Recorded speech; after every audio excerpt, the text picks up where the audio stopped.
हरे परमात्मा ने नमः। मानवता, तुम्हारी मानवता सिर्फ परमात्मा की मंदिर में है। तुम वही मानते हो, सिर्फ उसे।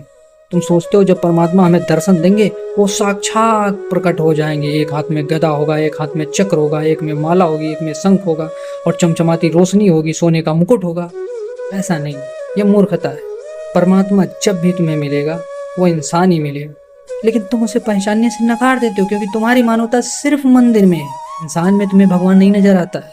परमात्मा का जरा सा नाम तुम पुकारोगे वो दौड़ा चला आता है, लेकिन बात यह है कि तुम उसे पहचान नहीं पाते हो।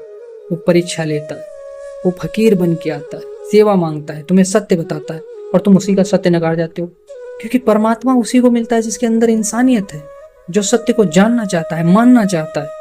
इतने बुद्धिमान हो तुम उसे भी ज्ञान दे देते हो। कल का छोरा हमको ज्ञान दे रहा है, ये नहीं ये सही है। तुम इतने ज्ञानी हो।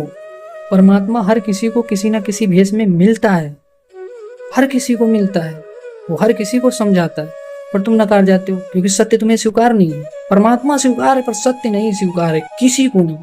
ये रीति है, रणनीति है, क्योंकि यहाँ के मूर्खों ने ग्रंथ पढ़ ली, जिन्हें जरा सा भी ज्ञान नहीं, ध्यान नहीं है, ज्ञान लेने चल दी। उन्होंने जो पढ़ा उसका अर्थ बिना समझे समाज में ज्ञान फैला दिया, भ्रांति फैला दी। वहाँ स्वर्ग है, नरक है, इंद्र है, देवता है, यमराज है, चित्रगुप्त है, ये है, वो है, ये लोग वो लोग, कहीं कुछ नहीं। सब कुछ तुम्हारे भीतर है। स्वर्ग नरक तुम्हारा जीवन है, इंद्र तुम्हारा मन है, लोग तुम्हारे अंदर हैं और यमराज तुम्हारे अंदर बैठा, धर्मराज तुम्हारे अंदर बैठा, चित्रगुप्त तुम्हारे अंदर बैठा, सब कुछ तुम्हारे अंदर बैठा है।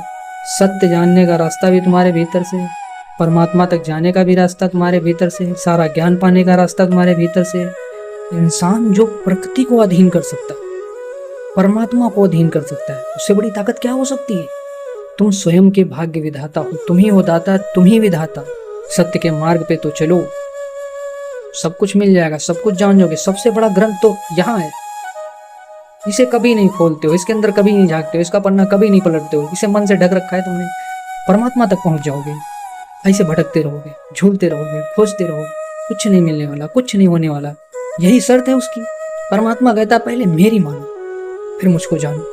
तुम अच्छी बातें सुनते तो बहुत हो पर समझ नहीं पाते हो, कारण समझने की क्षमता कम हो गई है। और सत्य इतना गहरा है, उसे समझने के लिए बुद्धि चाहिए। वो काम नहीं कर रही आपकी, क्योंकि मन झूल रहा है ना सबसे पहले आगे।